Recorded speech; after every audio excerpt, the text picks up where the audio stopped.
Hello friends, ఈ Sunday నేనైతే చేపల పులుసు చేశాను. చేపల్ని నీట్గా వాష్ చేసి ఉప్పు పసుపు వేసుకొని మ్యారినేట్ చేసుకున్నాను. ఇప్పుడైతే మసాలాని ప్రిపేర్ చేసుకుంటున్నాను. నేనైతే 2 స్పూన్స్ ధనియా, 1 స్పూన్ జీరా, 1 స్పూన్ గసగసాలు, కొంచెం ఆవాలు మెంతులు వేసుకొని అంతా బాగా రోస్ట్ చేసుకొని కొద్దిసేపు చల్లారిన తర్వాత పౌడర్ చేసి పక్కన పెట్టుకోవాలి. ఈ మసాలా వేసుకోవటం వల్ల చేపల పులుసు స్మెల్ లేకుండా బాగుంటుంది. ఫస్ట్ టైం నేనైతే మట్టి పాత్రలో వండుతున్నాను. ఫస్ట్ అయితే సరిపడా ఆయిల్ వేసుకోవాలి.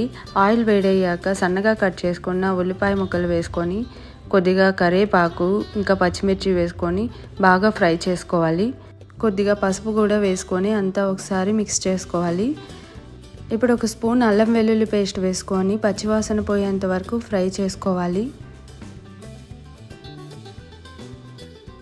2 టమాటాలని బాగా మెత్తగా పేస్ట్ చేసుకొని ఇప్పుడు ఇందులో వేసుకొని అంతా బాగా మిక్స్ చేసుకోవాలి.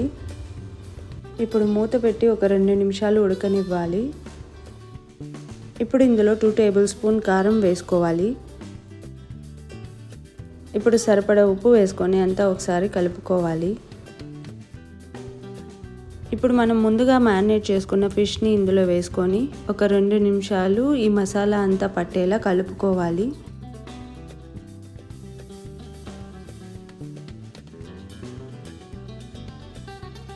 ఇప్పుడు మూత పెట్టి ఒక 2 మినిట్స్ అలానే వదిలేసేయాలి.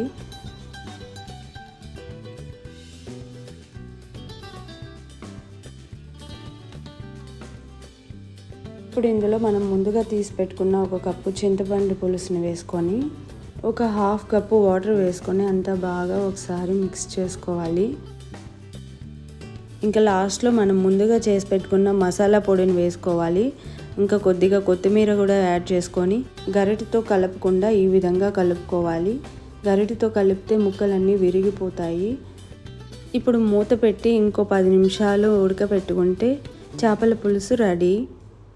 టేస్ట్ అయితే చాలా బాగా వచ్చింది. మీరు కూడా తప్పకుండా ట్రై చేయండి. ఎలా వచ్చిందో నాతో కామెంట్లో షేర్ చేసుకోండి.